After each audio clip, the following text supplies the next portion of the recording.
everybody, and welcome to the Paranormal Portal. I'm your host, Brent Thomas. Thank you so much for joining us today. We've got an epic show ahead, but just remember, if any of you have experiences you'd like to share, I'd love to hear from you. You can either email me at paranormalportalradio@gmail.com or head over to paranormalportal.net and scroll down and find the button that says Interview Me, and that'll allow you to look at a calendar of possible times and dates and find a date that works for you. Love to hear your stories, so definitely get in touch with me.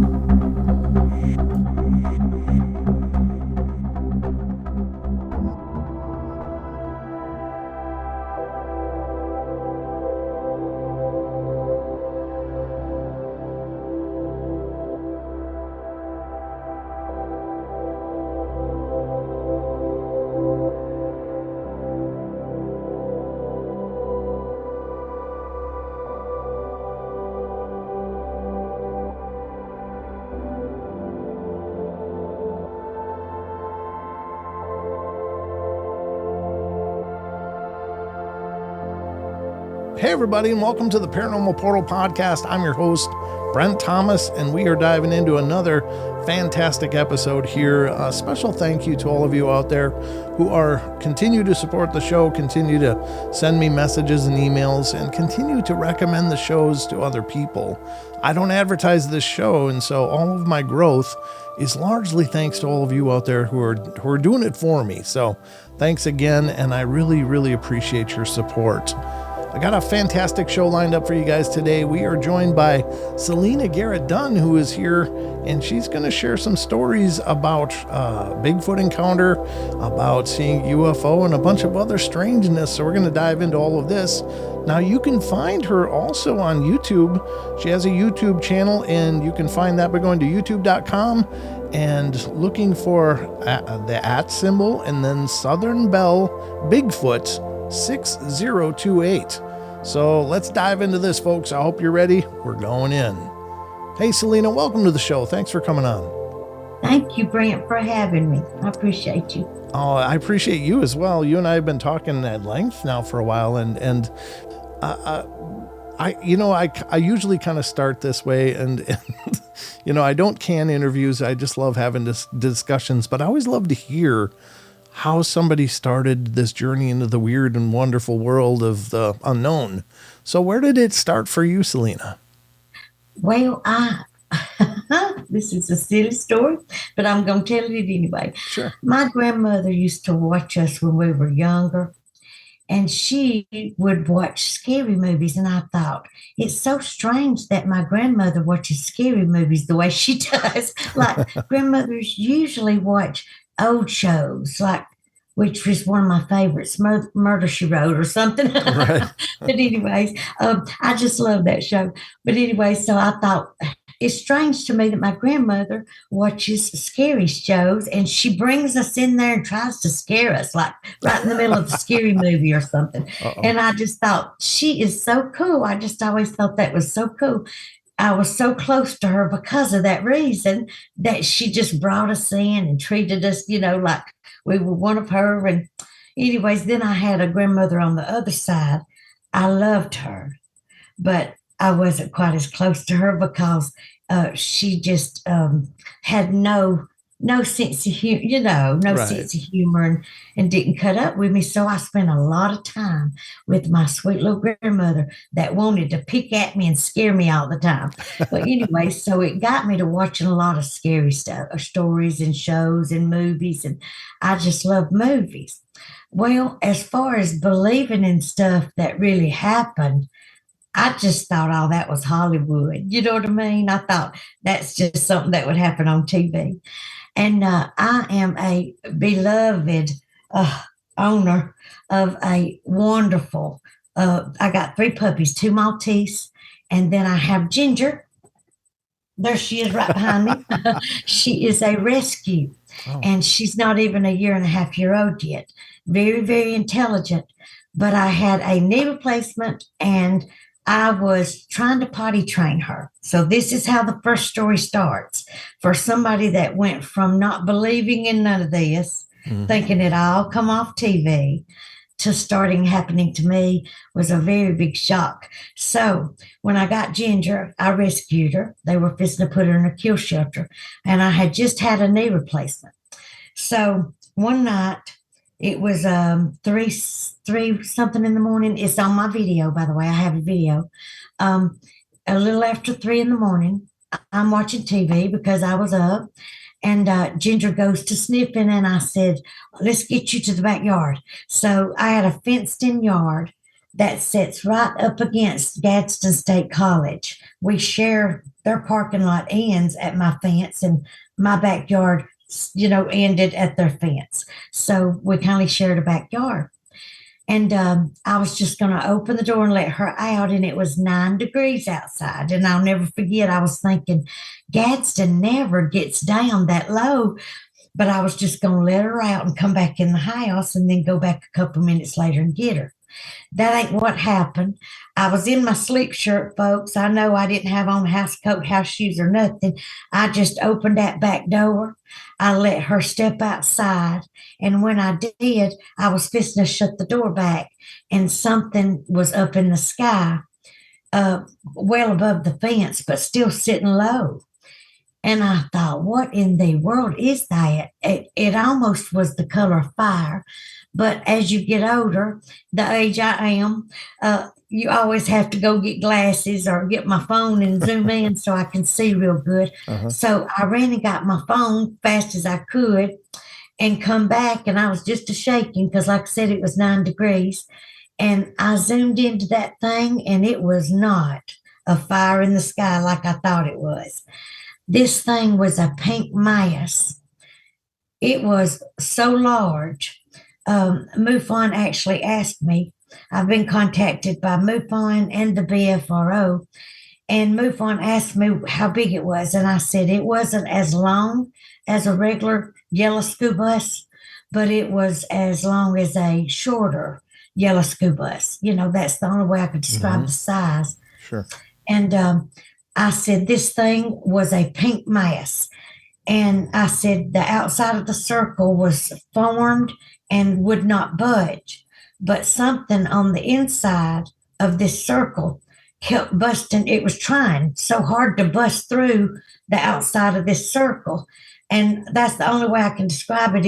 It was trying to bust out all the way around the circle, but the circle just stood still. And so I got my phone and I zoomed in close as I could get it. And this is what I would suggest to you when you go to at celinagarrett.com 6028. It's also been changed also under another name to Celina, Southern Belle Bigfoot, by the way. And so you can go look at the videos on there. But when you're watching it, zoom in as close as you can. And right when I get up close to this thing, as close as I can get, you can see it get real close. And I paused it. And when I did, I just went frame by frame.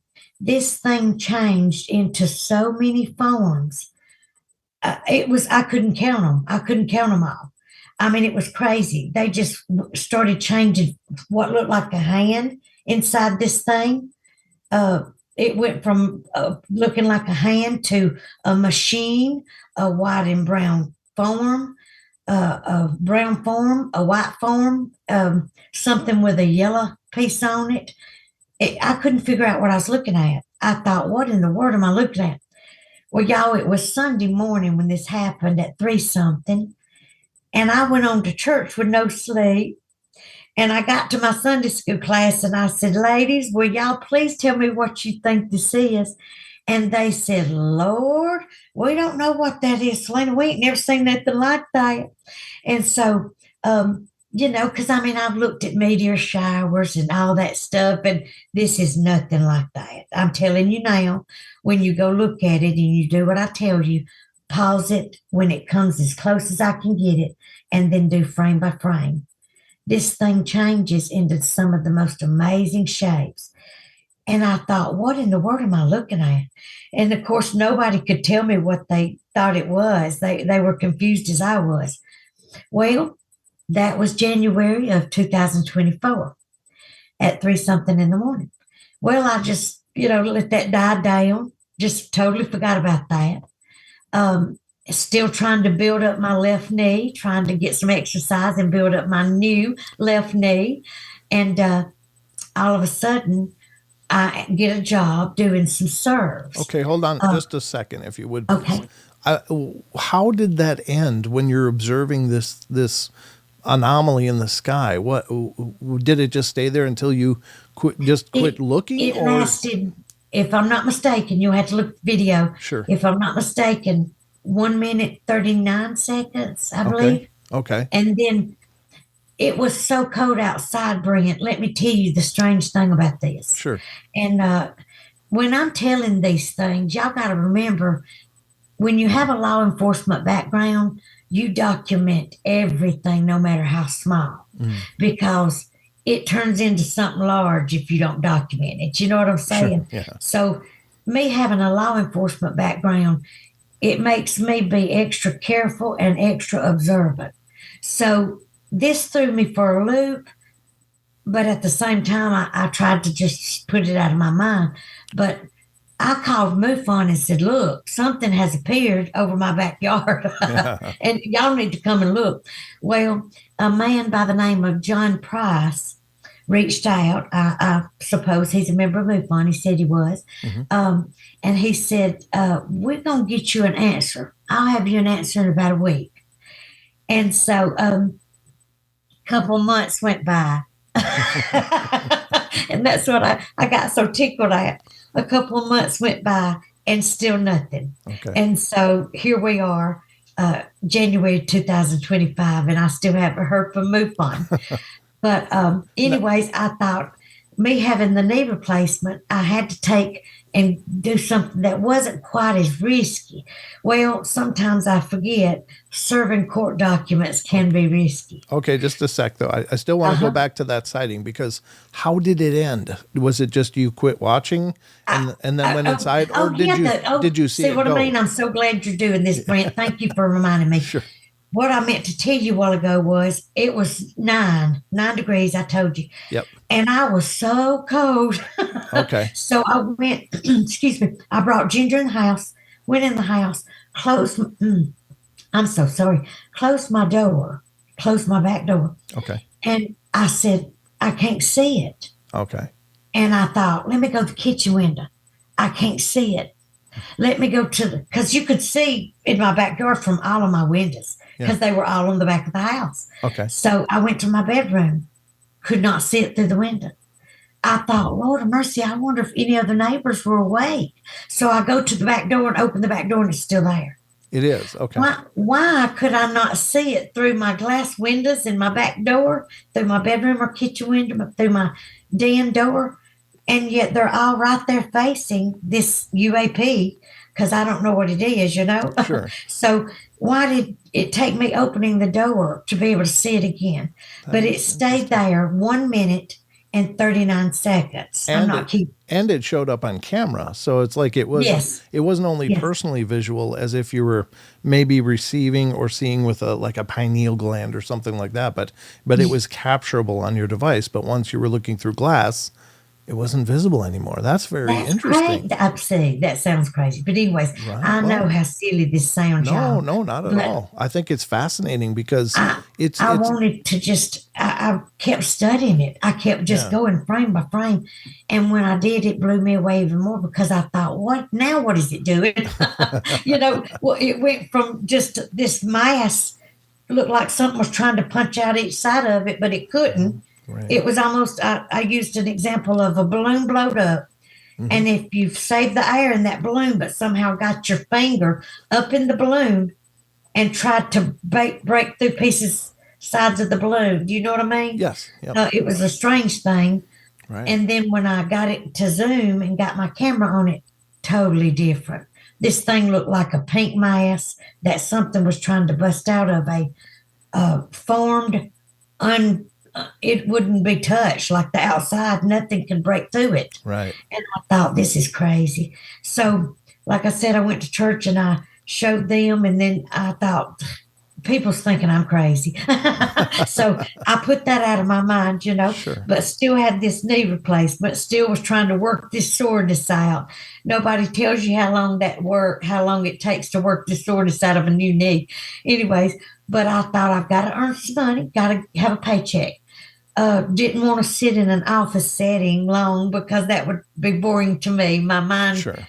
likes to focus and study and do stuff. So, anyways, I got a job.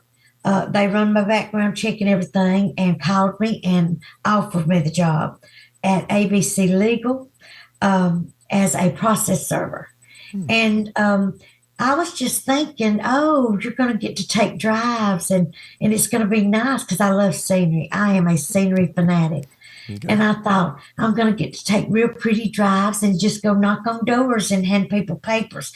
Well, that ain't all the people don't tell you the bad stuff, which is I've been shot at. Thank goodness they shot over my head with a shotgun. Oof. But then again, people in Alabama and other states, I'm sure, are very protective over their property and their vehicles and their home and their families. So I started walking up with a smile. I would walk up. I'll give you an example. Let me read it to you. Okay. I would go up and I would say, I have a delivery for Brent Foreman. And instead of saying the word serve puts people on a defense as it is. Sure. That word alone. Yeah. So I would say, I have a paperwork delivery for Brent Foreman. And they would say, okay, let me see. And they would start reading it, and I'd say, okay, thank you.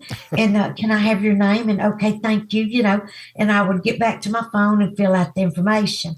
But I've had on one hand bad experiences, and then the rest of them, and I've done hundreds. Do you hear me? Hundreds of these. Sure. Of these serves.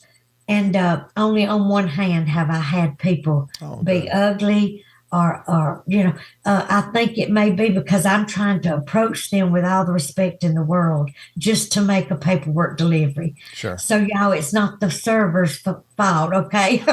Anyway, but I had an address, and I had the address at, it was a county road. I'm not going to give the number, but it was a county road in Piedmont, Alabama.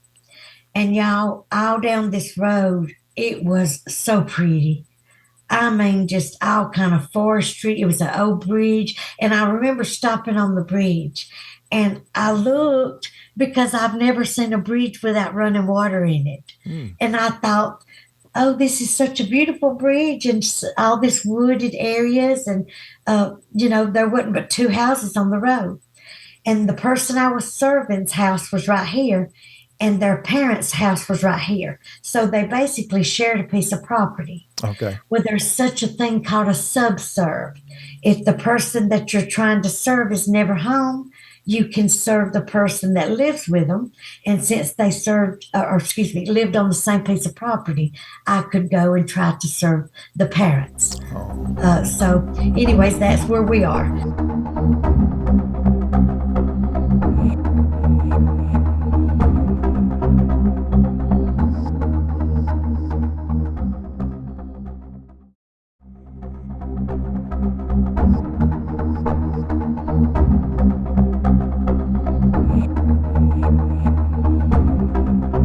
So I'm driving down this road, and I didn't mind the drive. It was beautiful, but I had tried 3 prior attempts.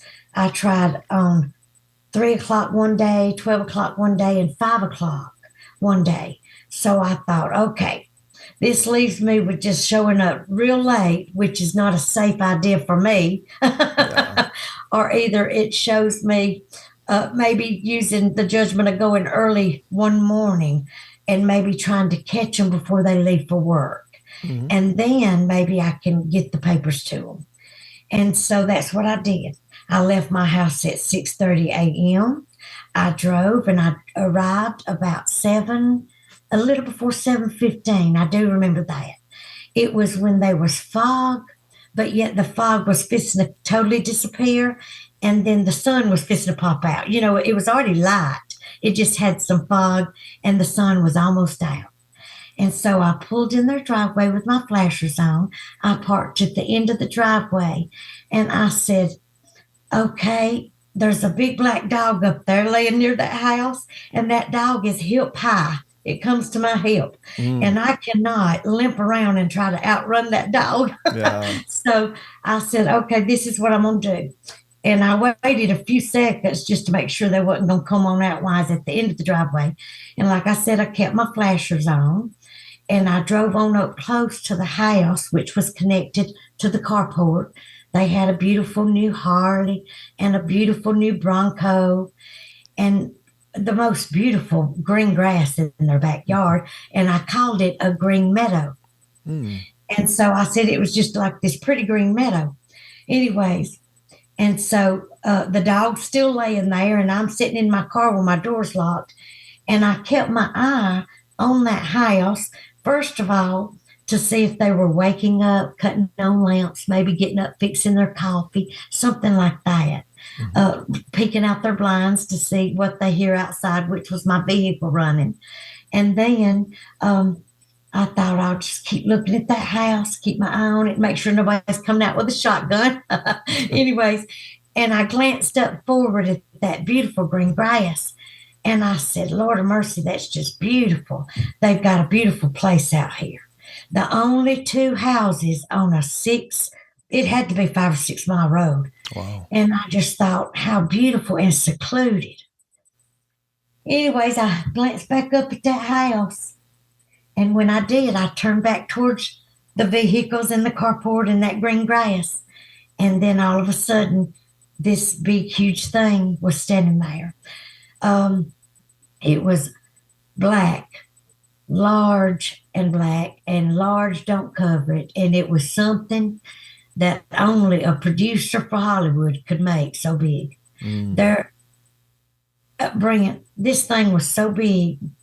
The thickness, when I say our mass, front to back, this thing was so big that, I mean, somebody would have had to stuff themselves with 20 pillows. I mean, I'm talking about just the thickness, the mass, the chest, the shoulders.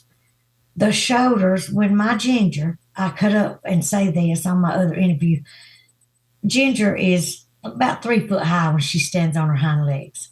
She jumps up to about right here. Okay. And when she does, I thought to myself, that's how bad I think about this thing and its size. Ginger, it could have made two of her, 3 foot wide shoulders times 2. There's no way to describe this. I mean, right. I have watched all my life professional football, basketball. I know how big people look. I know how people pull vehicles because they're so, strong man contest, all that kind of stuff. I know what a regular human being looks like when they're large or even when they're extra large, larger than we normally think they should be. I was married to a man that was 6'7", 301 pounds, size 15 shoe. Wow. I'm telling you that I know large people. Right. So when I seen this thing, all I could think about was, first of all, I thought, did you make a mistake? Is there a very large, tall, big old huge black sign in this backyard and you just wasn't observing when you pulled in? Maybe you just didn't notice it. I started doubting my own decisions and choices, and that didn't go over very well because I also know how observant I am sometimes. I was like, no, that ain't it. But anyways, so I thought, okay, let me get a picture. But I want to show you before I get a picture, and I'm going to mess up my hair. And I do this to show you. I was looking for eye contact from this thing because it was so large that I wanted to see a face. I was like, please let me see a face because it's scary enough not seeing one. Was it? And I just needed to see its face. Was it facing away from you at this point? No, facing towards me. Oh, okay, but it was just so and dark. The little gray one, when I took the picture, both of them was in the picture. The big black one and the little gray one that was little malnourished looking thing, silver and gray. and you could see that thing's cheekbones. You could see everything on that little gray one. It almost looked so malnourished, like you wanted to feed it or something, like it was skinny and bony. And oh, Lord, I know how this sounds, especially coming from somebody like me that don't like to say silly stuff, but it looked like it had made this is the little one now. Okay. Had made little deer antlers, maybe a hat or something out of deer antlers and set it on its head. Now, I know how that sounds. Well, the big one, let me scoot back because Lord knows, no woman likes messing up her hair, but just to show y'all what I was looking at. Okay. Imagine something so black and so large that you can't comprehend this, Brent. You just can't comprehend what you're looking at. And you've never seen anything or anybody that large. But then when you can't see eye features and nose features and stuff like that, it adds to the scariness of it. Sure. So when I looked at this thing, it was all black, and this is how it looked. There was no showing. Okay. There was no eyes, nothing showing. For those of you that are listening, she grabbed her long hair and draped it over her face. So what you're seeing, that's why you're not seeing the features. It was horrifying. It was, you couldn't see eyes, you couldn't see anything, not even a chin. This thing's hair, this whole body of hair. I'll give you an example. I know my hair looks terrible now. I'm sorry. That's fine. Anyways, I went into a store at Christmas, and women, they just love pretty jewelry and shiny things. Yeah. Well, I'm one of those women that just loves jewelry and shiny things. And so I walked into a store, y'all, and this is after this happened.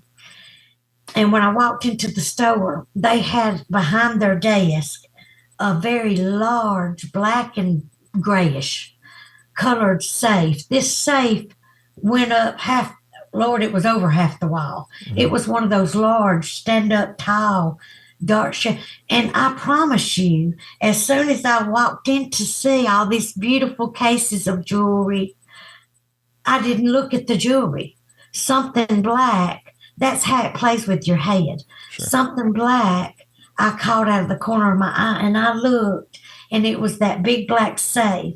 Mm-hmm. Now, this is what I was telling you about it messing with your mind once you see something that's not supposed to be there. Right. That safe, I thought to myself, as big and dark in color as this safe is, I'm thinking about what I seen, and that safe don't hold a candle to how big this thing is.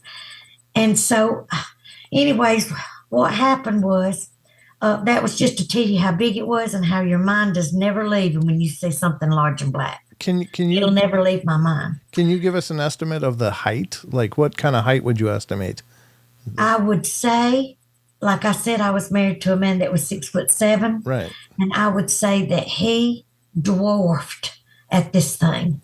The only thing I can think of is no less than 8, and it had to be a 9, I don't know. Right. It just was, he dwarfed. Right. And that was a pretty big feller. Yeah. And I know size pretty well because you forget I have to describe people A to Z. Sure. Do you have any scars, marks, tattoos? Do you have any moles? How tall are you? Blue eyes, black eyes. You know what I'm saying? Right. I have to do that whole thing on my job. Even serving court documents. Okay. I have to describe who I served because they don't want to be liable if I serve the wrong person. Sure. So I have to describe A to Z, like blonde hair, brown hair, how tall they are. Do they have any tattoos? Do they have any piercings? Mm-hmm. You've got to look at them right quick and serve their papers and try to just do a quick A to Z description of what they look like. Anyway, so I was at this part. When I put my camera up to take a picture of the big black one, it wasn't just the big black one. It was the little scrawny, little tiny, and I'm sorry I'm using the word scrawny, but in Alabama, if you don't have much weight on you and your ribs are showing, then you're scrawny. Right. And so anyways, but I took my camera, those little rubber things that hangs on your windshield, I took my phone off of that, and I just went click, and I took a picture. Mm-hmm. Well, don't ask me why I did this. This is the part I told you, Brent, that you're going to be, I don't know if you'll be surprised or not, but a lot of people are. I had the sense enough, which I don't know how I had the sense enough because I was in shock. I'm telling you, I was in shock. I had the sense enough to take a picture, but yet I took and hung my phone back up on the holder and still looked at that house to make sure nobody was coming out with a shotgun. Yeah. I don't know how I could think of both of them at the same time, but I did. And I still wonder how I did that because I was in such shock.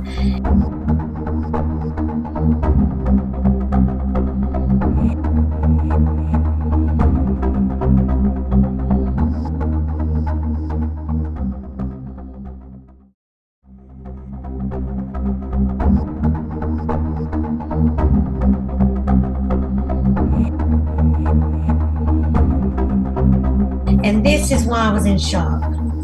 Because when I seen the second one, all of a sudden I got a feeling like, what if somebody's behind me? What if I'm seeing only the two?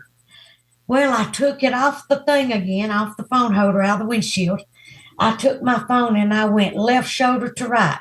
Click, click, click, click, click. I mean, I took a bunch of pictures. Okay. Because I thought, Lord, what if they're behind my car? Right. You know, and I've heard all these stories about them moving cars and busting windows, and I got real scared. So I did that click, click, click, click, click, left to right shoulder, all the way around. And I hung my phone back up on the holder. Now, this is how I know I was in shock. I am a whopping 54 years old, and I have drove since I was 15. Mm-hmm.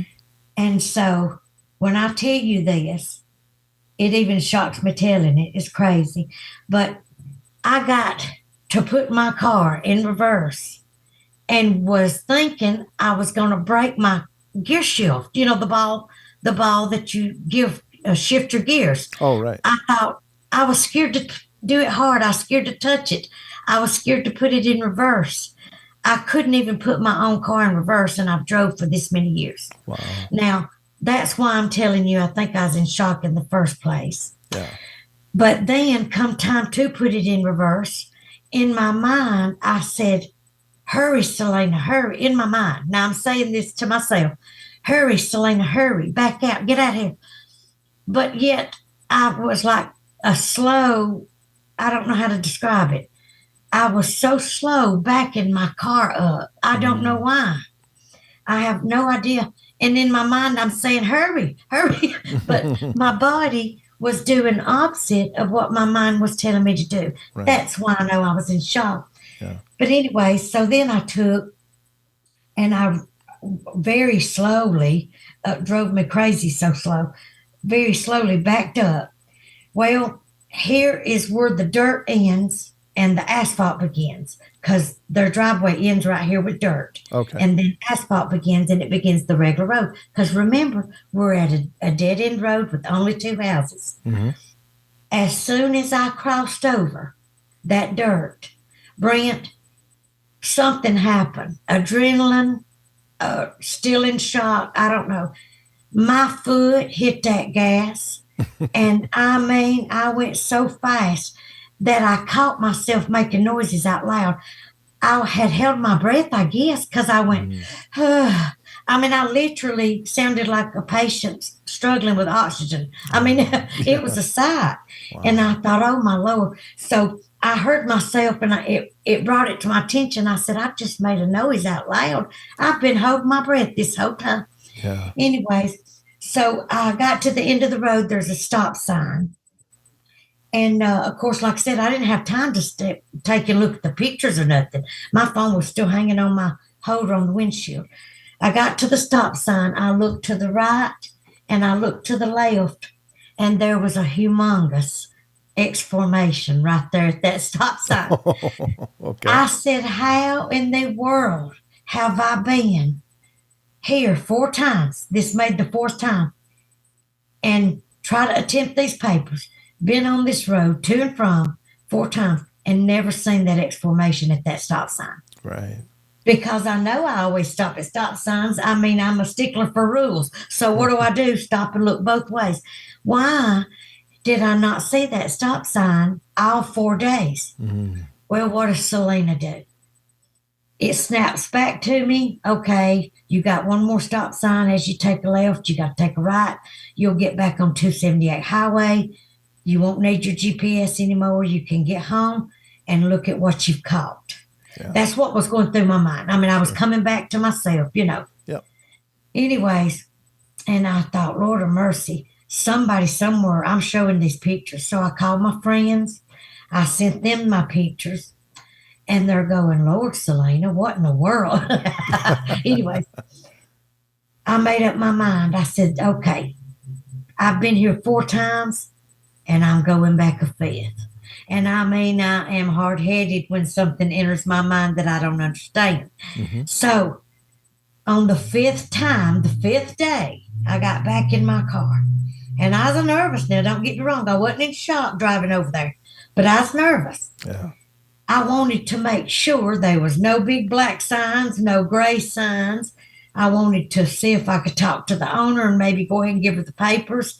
Hey, money's always on your mind. Sure. But anyways, so I thought maybe I can make me a few dollars and tell her what I spotted on her property. Anyways, I tried to call the original person I was supposed to serve, which lives across the street. Couldn't get him. And I'm going to call him Earl, okay? Just call him Earl. That ain't his real name, but I'll call him Earl. Anyways, and so I tried to call Earl. He didn't answer his phone. So, like I said, I got in the car. I went on over to the address. Well, I pulled up with my flashers on, and Mama come outside with a towel on her head. Sweetest little Southern belle you ever seen. And she said, can I help you? I'm sorry. I just got out of the shower and I got a towel on my head.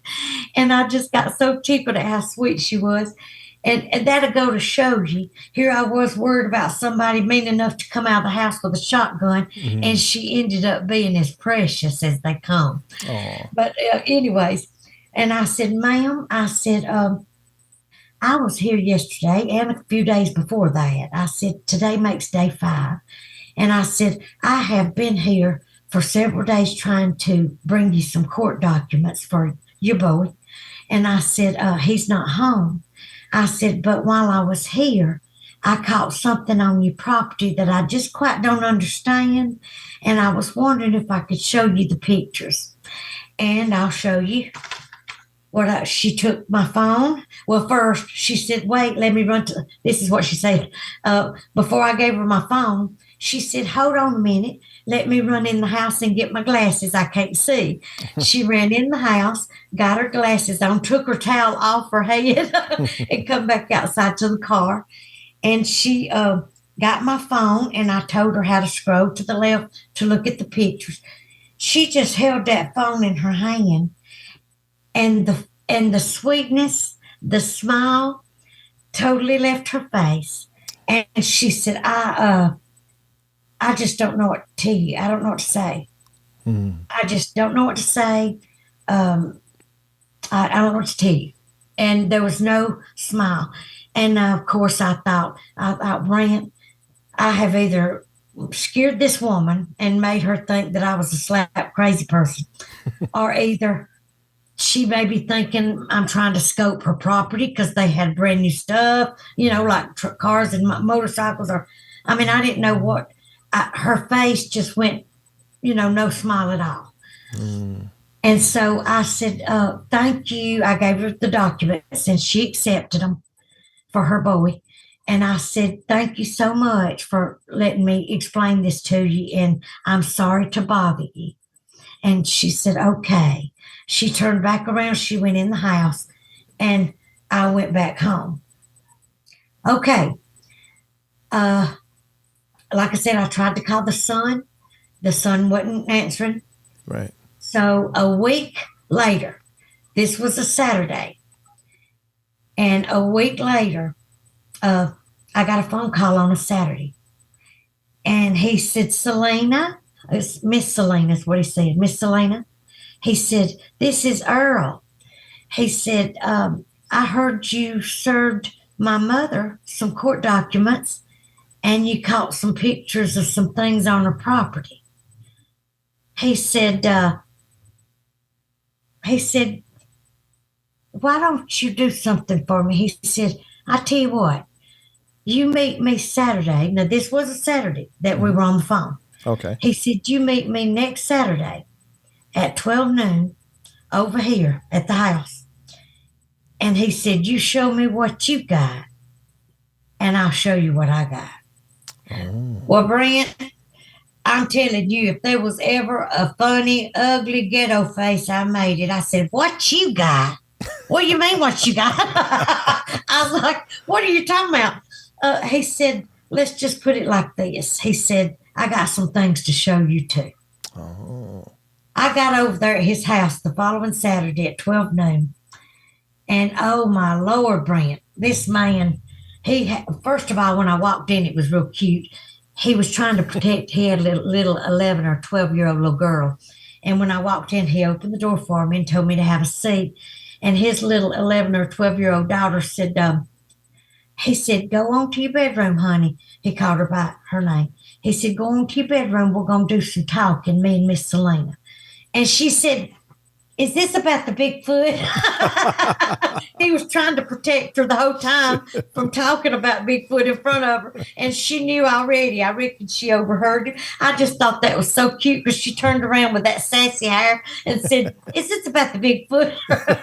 Anyway, so needless to say, he sent her on to her room and she shut the door. And he come out with paper. You hear me? I was taking pictures on my phone. He come out with paper pictures like that you get developed at the Walgreens or the Walmart or whatever. And it was 22-inch footprints, 17-inch footprints, 14-inch footprints in the snow, Brent. Ooh. In the snow. He said, Celina, this has been going on for years. They've been here for years. He said, I tell you what, he said, my grandmother and granddaddy had a house in the field back here. Both of them's passed away. And he said, so we tore the house down, you know. Mm-hmm. He said, but she used to call me and say, grandson, get up here, hurry. They're out there in my garbage again. I can hear them talking. She said, I can't understand them, but I can hear them talking. They're in my garbage can. And he said he'd have to take off up there time after time. Well, that's when he started getting smart and taking flashlights and cameras with him and taking pictures in the snow, you know, of their footprints. Sure. And he said they had mowed, and this is what gets me. At one point in my life, I was at a garage in Gadsden, Alabama, getting the car fixed. And I went over there. They had some pretty bamboo. Now, do you know what bamboo is? Bamboo? Bamboo. The green, hard shell things that grow. Yep. Well, Alabama folks, they cut them with saws because you can't break them with your hands. Right. They cut them with saws and make homemade fishing poles. Oh, sure. Well, I was just sitting there waiting on my car to get ready at this shop.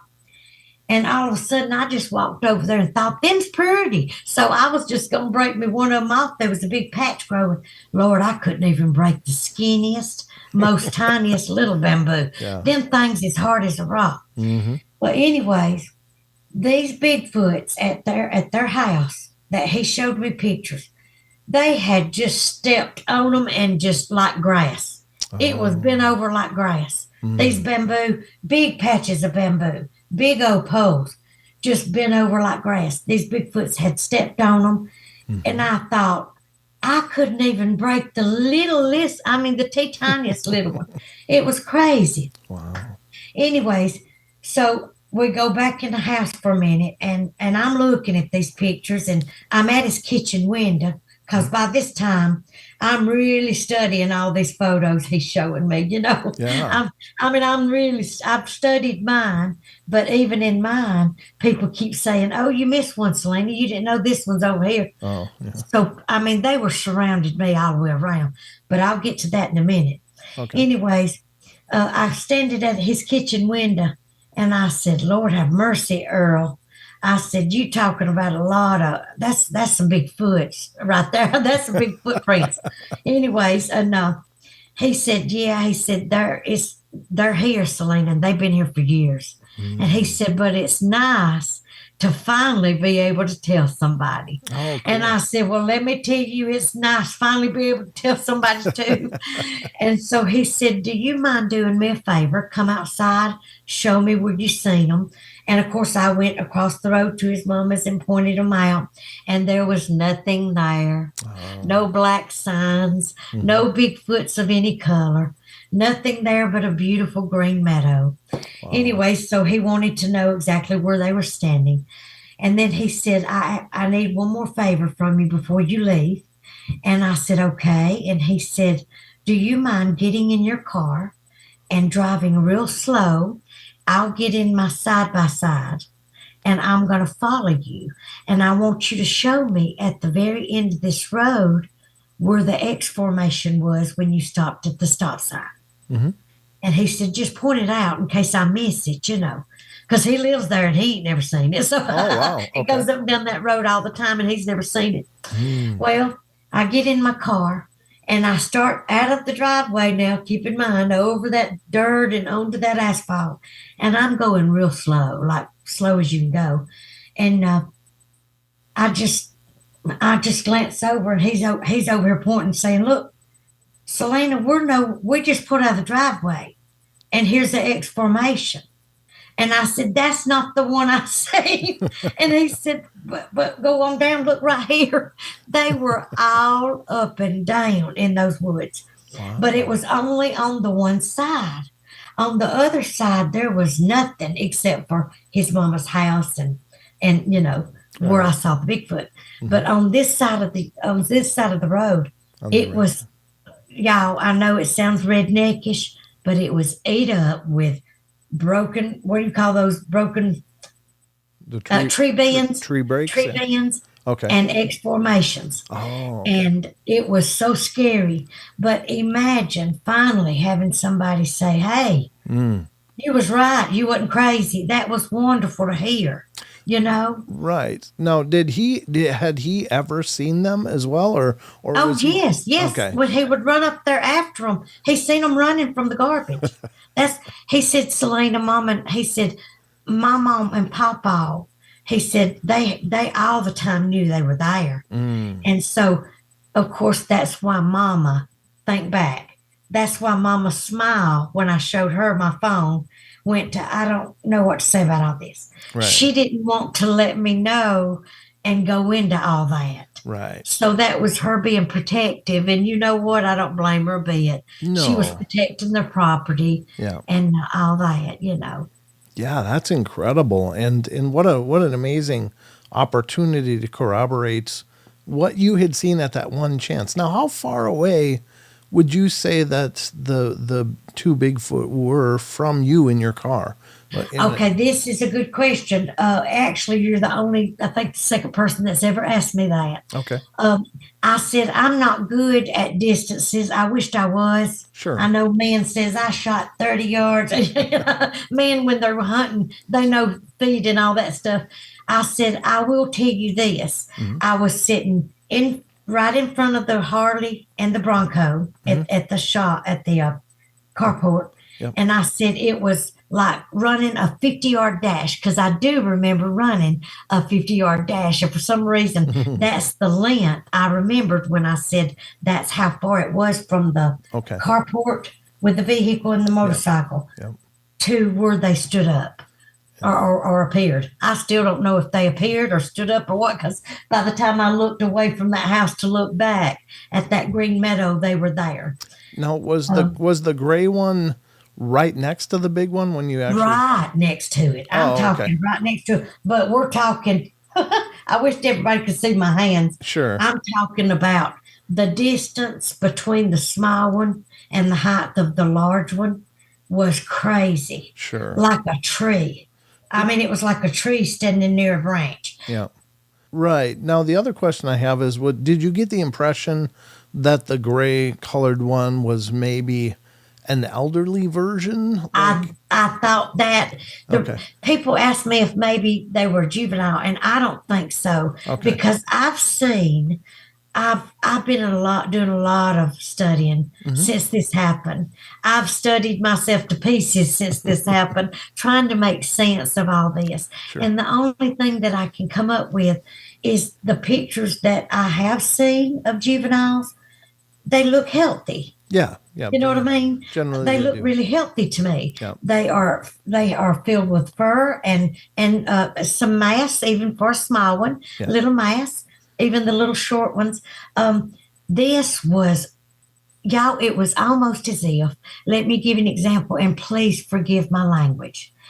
It's as if you walked into a nursing home. Yes. And seen someone that cannot hold food down anymore. Yeah. And their ribs are showing and their cheekbones are showing. Now, if that's offensive, I'm so sorry. No, I don't think so. I think that's just descriptive. And that's what I was thinking, because commonly, well, at least in my opinion, it sounds like when people see the lighter colored ones, or the ones that have black and gray or very light colored, that they may actually be kind of, like up in age. Like we see with dogs. When you see an old dog, you can look and go, well, that's yes. So yes, it seems, you can. That's right. So that's what I was, because you see the gray start coming out. Right, exactly. So I was thinking the same thing, and certainly for us as human beings, when we get older. Do you know what was that about, Brent? The deer antlers, like it had made it almost a, how we would make our crowns if we win beauty pageants or something. It had the deer antlers, the old one did, or I think the old one. That's the only way I know to describe it. It had little deer antlers placed on its, like it made it a little halo or something, hat or something. Well, it's not common, but it is reported that some people have seen them with what look like decorative items standing. Who knows? I mean, it's all conjecture and just guesswork. But I mean, it is guesswork. It is a lot of guesswork. A lot of people compare. The reason I said that, Brent, have you ever heard of Joyce? She's listed under Joyce. I think it's D/S Bama when she comes up on people's chat, but I don't know her last name. I just know that her name is Joyce, and she goes by Bama Bigfoot on YouTube. Yeah. Bama Bigfoot.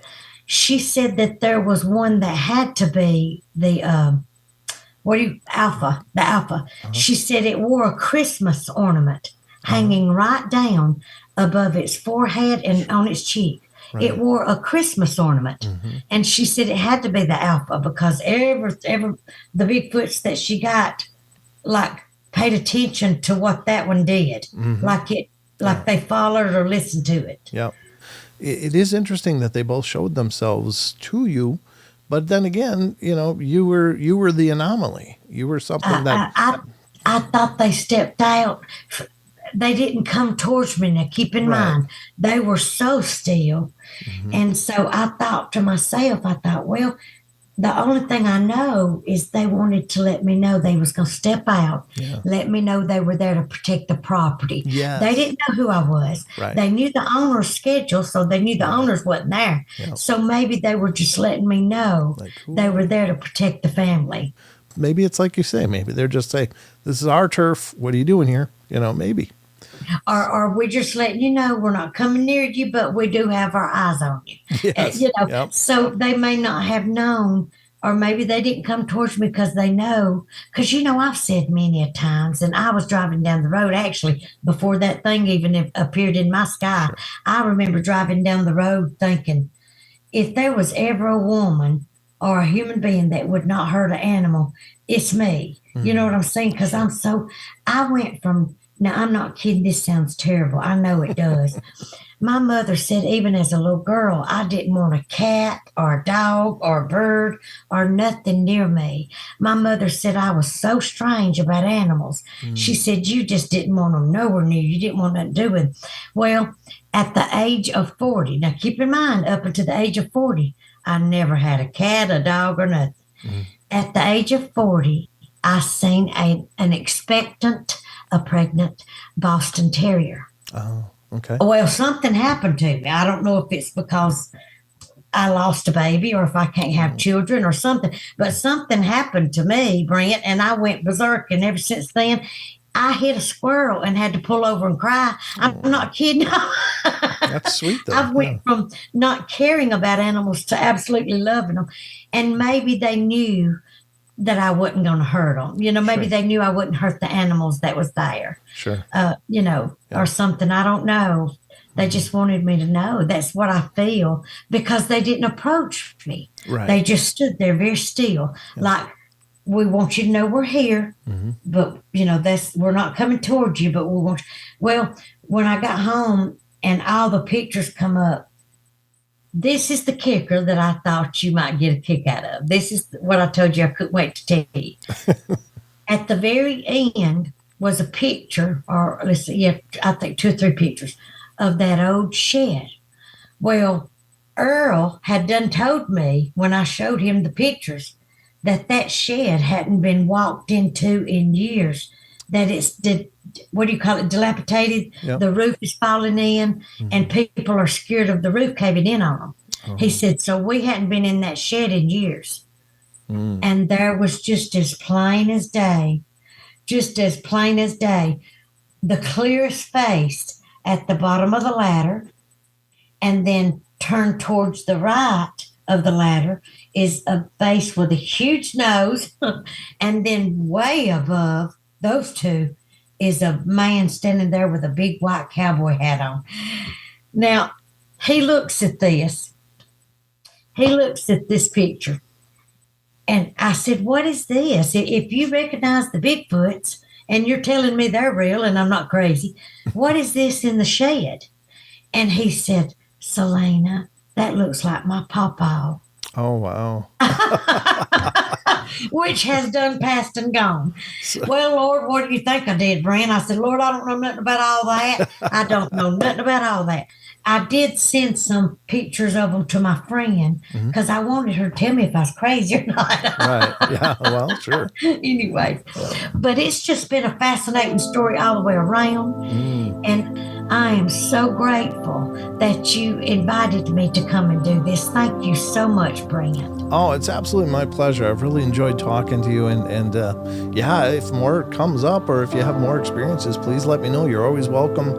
And thank you so much for being here. Thank you, Brent. See you later.